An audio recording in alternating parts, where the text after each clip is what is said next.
Hoy tengo el placer de presentar a Antonio Espejo, un amigo querido del Frente Cívico. Es doctor en literatura y profesor de lengua española y es un experto en teatro.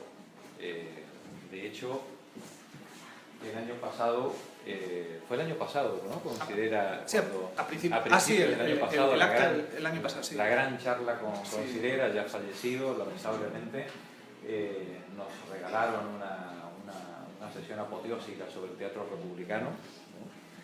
Y bueno, cuando dijimos de hacerlo del Cineforum, recordáis que hicimos una votación, ¿verdad? Una votación por internet, que luego el Comité Central del Partido filtró para que fuera verdaderamente democrático, ¿no? Que no se escapara nada que no se debiera ver. Y entre las películas que decidimos mostrar, entre otras cosas porque teníamos el privilegio de contar con Antonio, fue La boda de Alejandro Guiana, que es una película muy seria, aunque haga reír, ¿verdad? Así que bueno, os dejo con Antonio y muchísimas gracias por venir. Pues muchas gracias, compañero. Para mí es un gran honor participar en este ciclo y además de esta manera tan particular en esta tarde. Y bueno, muchas gracias por la asistencia, ante todo también. Y con esta forma tan peculiar, porque en realidad lo que vamos a ver esta tarde no es esencialmente una película, es la grabación, que es algo ya de por sí peculiar, la grabación de un montaje teatral. Ustedes ya saben que normalmente los montajes teatrales tienen ese carácter de ser una experiencia artística efímera. Tú vas al teatro y eso no se vuelve a repetir por lo general. Pero bueno, afortunadamente para nosotros, la grabación de aquellos montajes, que como les he indicado en la ficha, el estreno tuvo lugar el 16 de mayo de 2003 en estos salones en Madrid, se refieren a esta obra.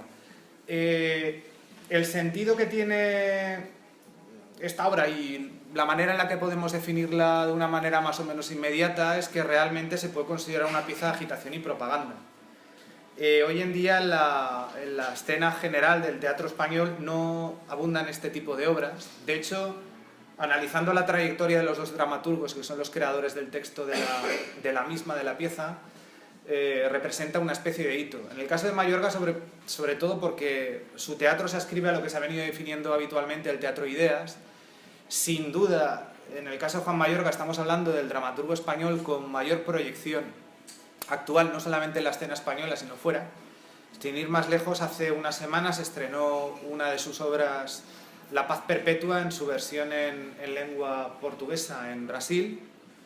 Precisamente él tuvo la oportunidad de estar allí en el propio estreno. Y bueno, con ese título que remite a una de las grandes obras de Kant. A diferencia de algún mequetrefe de nuestros días, él sí que se ha leído a Kant. Y en el caso de Juan Mayorga, con mucho provecho, como todos sabemos.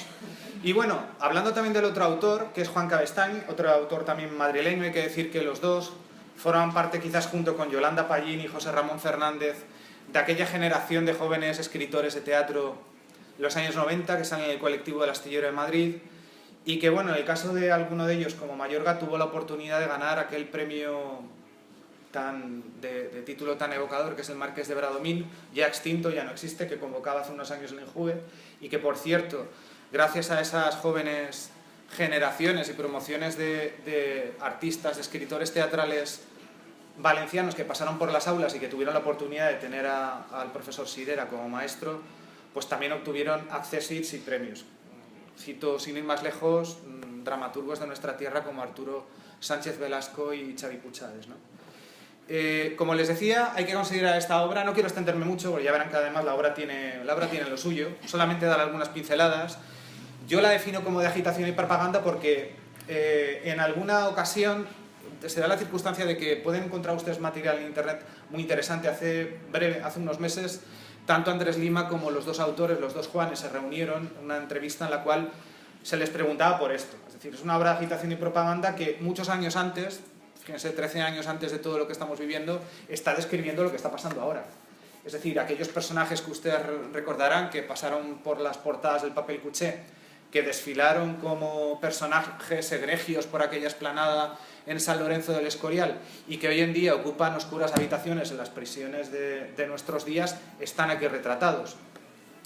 Efectivamente es una obra que además por las fechas, si recuerdan ustedes, se ajusta y por ese carácter de agitación y propaganda los autores, la compañía Animalario, que se caracteriza por hacer un teatro muy militante, pretendían influir en esas elecciones autonómicas que tenían que celebrarse pues eso, unos pocos días después. Desafortunadamente, como todos sabemos, el teatro es un ejercicio minoritario en nuestros días y bueno, la influencia que pudo tener aquello teniendo en cuenta los resultados que luego se vieron es muy limitada. Y teniendo en cuenta también una cosa que con el profesor Sirera, con tantos maestros que he tenido a lo largo de mi vida, nos planteamos, es decir, cuál es el papel que tiene el teatro y la literatura en general en nuestros días. Sin embargo, traer este relato poderoso es una gran lección moral que nos puede ayudar a entender no solamente los mecanismos de la corrupción y de la perversión del poder, sino también la manera en la que aquellas personas que no están detentando ese ejercicio tan perverso se dejan influenciar. Es decir, en último término, la elección, y en esto sí que se podrían emparentar muchas de las escenas que vamos a ver con por ejemplo, el Teatro Valle Inclán, es decir, de qué manera todos somos partícipes de esta barbarie. Y por supuesto no es una obra que se queda en el panfleto, es una obra muy interesante. Y bueno, simplemente para terminar, les he indicado que es algo que no se hace habitualmente, en la parte de abajo de la hojita que les he repartido, cuáles son las piezas. Es una obra que ya verán que aparte de la introducción, que además es muy interesante, la introducción está protagonizada por una persona que forma parte del equipo, pero es la persona que se dedica a limpiar la sala en la que tiene lugar la obra. La obra, como verán, es una obra que va más allá del concepto burgués, del concepto habitual del espacio teatral. Si versa directamente sobre una boda, se celebra en un salón de bodas. Incluso con ese ejercicio de inmersión teatral, de hacer al público partícipe de lo que está ocurriendo, como ahora verán, ¿no? Pues bueno, como les decía, abajo tienen dividido la clasificación entre aquellas piezas que escribe Mayorga y aquellas otras piezas que escribe Cabestany.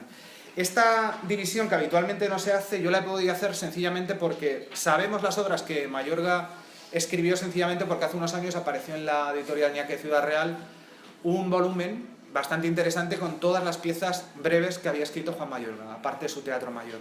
Y efectivamente todas estas piezas aparecen ahí escritas. Si a alguien le interesa, ya les digo, revisitar el texto de muchas de las piezas que hoy veremos, ya les digo, el título es Teatro para Minutos, Juan Mayorga, y está publicado en la editorial Ñaque en 2009, la primera edición, si no me falla la memoria. Por otro lado, como ven, Juan Cabestany es responsable del resto de las obras que les indico abajo. La distribución es un poco engañosa porque Mayorga, como verán, en aquellos apartados de las escenas llamadas Inocencia, que es la que protagoniza el sujeto este de acento italiano Volpone, nos recuerda el Volpone de Ben Jonson y estas cosas, están desdobladas. Entonces, en realidad es un trabajo que prácticamente ocupa la mitad de la obra. Pero, en el caso de Cabestany es muy interesante apuntar, no sé si ustedes tuvieron la oportunidad de escucharlo, hace un par de años, quiero recordar, la cadena SER ofreció una de las escasas muestras de radioteatro que se siguen haciendo en nuestros días, donde Juan Cabestany desarrollaba, ahora verán, el argumento de los dos guardaespaldas del presidente una vez que son despedidos y tienen que afrontar su vida como el común de los mortales, y donde vemos que su evolución ideológica personal es determinante, ¿no?, respecto a lo que vemos aquí de Abejaruco y Lince Ibérico. Y sin más, si les parece, voy a leer rápidamente la postilla, además con un humor muy peculiar del propio Mayorga, que escribe a propósito de lo que vamos a ver. Dice Mayorga que es una obra apolítica, o sea, de derechas. Es una obra oportunista. Pero ¿cómo íbamos a desaprovechar esta oportunidad? Aquella tarde de septiembre reunieron a los mejores, y en el Escorial. Es un pálido reflejo de aquel gran espectáculo, porque aquello sí que fue un espectáculo. Es un ejercicio de rencor, porque no fuimos invitados. Es una obra que recoge el rencor de los secundones, de los fracasados, de los envidiosos. Es teatro cotilla. Pone en escena lo que España no pudo ver, y lo que no pudo oír. Es un homenaje a ese gran hombre. Porque muy pronto, esto se decía en 2003, al día siguiente de que abandone el poder, incluso entre los que hoy lo vitorean, habrá quienes vuelvan a decir sobre él lo que antes murmuraban. Que si es un tipo mediocre, que si no valdría ni para alcalde de Madrid. Su mujer llegaría al caldero, pero bueno. Esta obra quiere hacer justicia al hombre de Estado, al europeísta clarividente y sobre todo al fino intelectual. A este ser complejo, político y poético, que con la misma mano glosa a Luis Cernuda que firma la ley de extranjería. Y es sobre todo una historia de amor. Que disfruten.